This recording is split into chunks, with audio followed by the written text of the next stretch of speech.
Kung bago ka lang sa channel na to at isa kang true-blooded Aldab Nation na nagmamahal po kila Maine Mendoza at Alden Richards, tama po ang channel na pinuntahan mo, kaya consider na kitang bagong subscriber.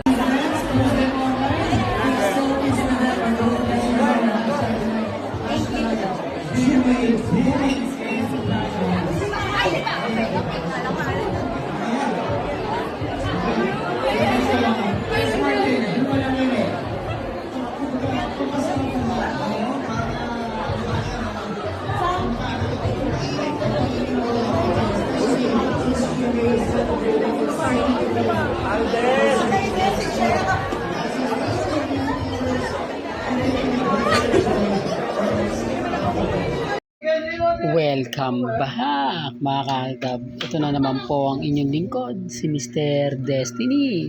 At magbibigay tayo ng pinakamagandang update po ngayon sa social media. Siyempre masayang masaya po si Mr. Destiny ngayon. Dahil lahat nga po na mga update sa Instagram, sa Twitter at sa Facebook ay sumasang-ayon po sa mga sinasabi ko at pinapaliwanag ko. Kaya nga po ako relax lang eh. Di po ba? Kaya nga po kampante lang. Di po ba? Gaya po ng mga sinasabi ko at pinapaliwanag.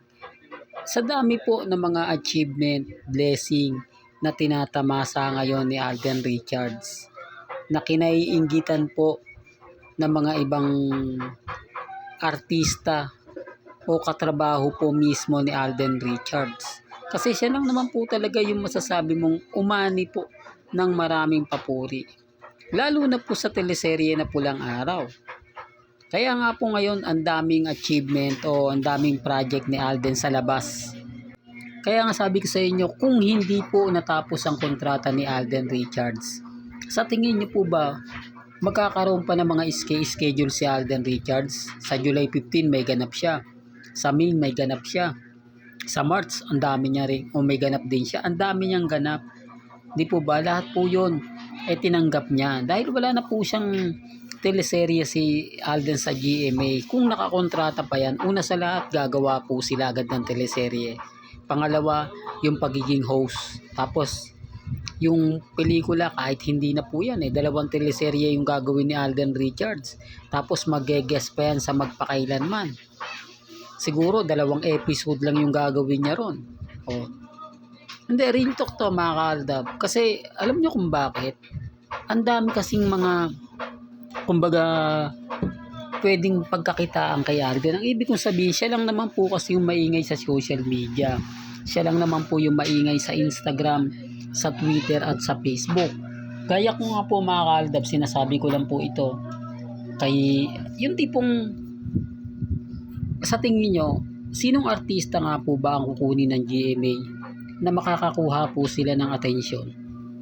Oh, hindi, real talk to. Ang daming artista po sa GMA pero never pong nagkaroon ng back-to-back o masasabi natin na yung award na nakuha po ni Alden Richards.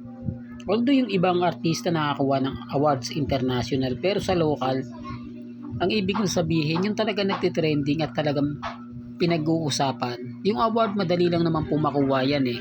Pero yung sinasabi natin na award na double, ibig kong sabihin kumita yung Pulang Araw, tapos nagkaroon pa, nag-best actor pa si Alden Richards. Hindi po katulad nung masasabi natin na ang pelikula ni Joey De Leon at ni Tony Gonzaga talaga naman pong maraming award ang nakuha. Best actor pa nga po dun, o best actress o best actor, best movie pa, pero hindi po siya kumita. Yun ang sinasabi ko. Award para lang po sa artista, pero yung kinita po lugi. Di po ba? Hindi, real talk to mga kaaldab. Kasi yung producer ang sama ng kumbaga hindi nila nakuha yung target, bagkus nalugi pa po sila.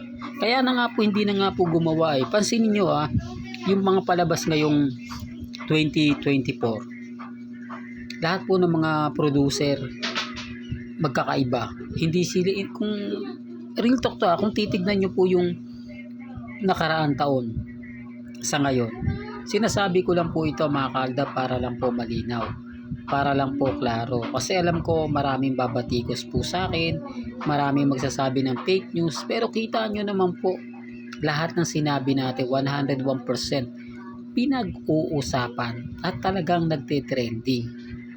Di po ba?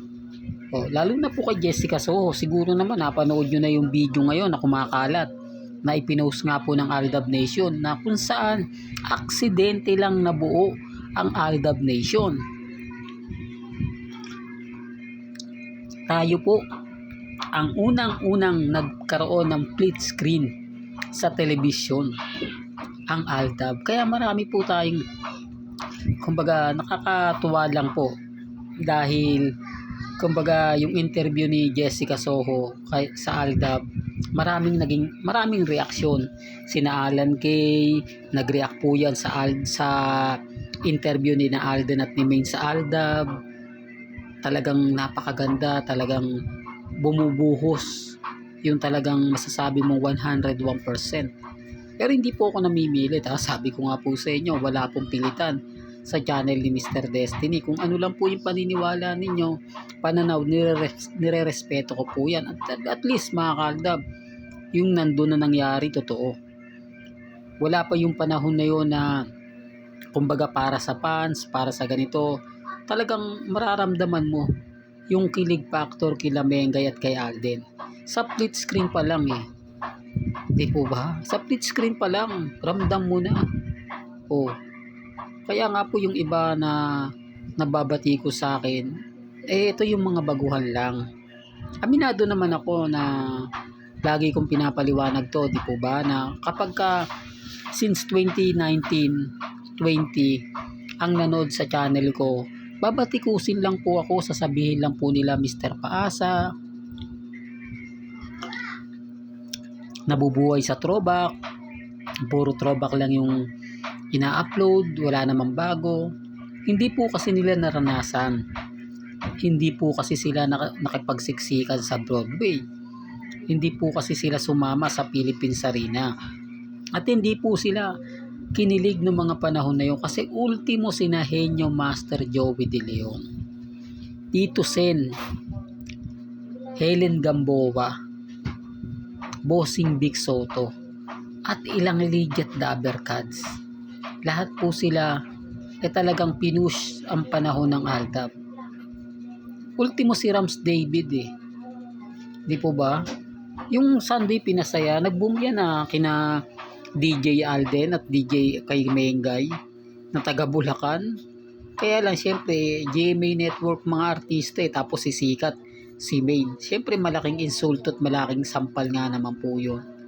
Kaya nga po tinanggal si Maine Hindi po ba? Sa 8 Bulaga na lang siya. Tapos yun na, kumbaga, hindi kasi, sa totoo lang po sa mga hindi nakakaalam, sa mga baguhan lang sa channel ko, kung baka nagtataka po kayo, bakit nga po ba hindi ganyan ang ginawa nila kay Mengay? Kasi gusto po ng GMA Network na kuning artista si Maine. Kumbaga binigyan ng kontrata si Mengay, napakagandang offer na talagang kahit sinong artistang baguhan talagang tatanggapin. Pero hindi po yung tinanggap ni Maine Polkerson. Kumbaga sa Itbulaga pa rin po siya. Hindi niya tinanggap yung mga bagay-bagay na ang gagandang offer, kaya sa sama ng loob ng GMA Network pinaglayo sila ni Alden. Yan po yung totoo sa mga hindi po nakakaalam. Kasi nagmistulang alam ni Mengay na mangyayari sa kanya kapag nasa GMA siya. Magkakaroon siya. Although sasabihin na, hindi, ganun din naman, nakatali rin siya sa Itbulaga At least siya, kahit anong oras pwede siyang umalis. Hindi po katulad sa GMA na pababagsakin ka oras na gumawa ka ng mali. Naalala nyo sina Adyo na Brenica, di po ba? Si Richard Gutierrez. Bumagsak yung karir nila kasi pinabagsak sila ng GMA.